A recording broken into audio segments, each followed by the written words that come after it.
CGPA হচ্ছে foreign funded. Sonam ওয়াংচুকের wife রকেফেলারের সাথে যুক্ত। সুতরাং সোনাম ওয়াংচুক একজন সিআইএ এজেন্ট।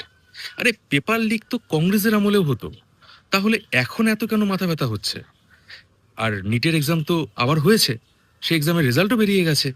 আর এই সমস্ত কিছু হচ্ছে এফসিআর এ বিল আটকানোর জন্য। দেখুন, আপনি যদি মনে করেন তাহলে এরকম 1000 অ্যালিগেশন আপনি দিতে পারবেন, কিন্তু যদি আপনি একটু সময়ের জন্য এই সমস্ত কিছু থেকে একটু নিজেকে দূরে রেখে ভাবেন, তাহলে দেখতে পাবেন একটা দেশের ভবিষ্যৎ থাকে সেই দেশের ইয়ুথদের উপরে, সেই দেশের যুব সমাজের কাছে। আর যুব সমাজের সব থেকে বড় হাতিয়ার কোনটা? তাদের এডুকেশন। যদি সেই এডুকেশনকে কোনো একটা ব্যক্তি বা কোনো একটা সিস্টেম ধীরে ধীরে ধ্বংস করে দেয়, তাহলে দেশের ভবিষ্যতের উপরে এরকম কালো মেঘ জমবে। টেররিস্টরা দেশের বাইরে থেকে দেশের ভেতরে আসে, তারা দেশের ভেতরে মানুষজনকে হত্যা করে, দেশের ক্ষতি করে। আর কিছু কিছু মানুষ দেশের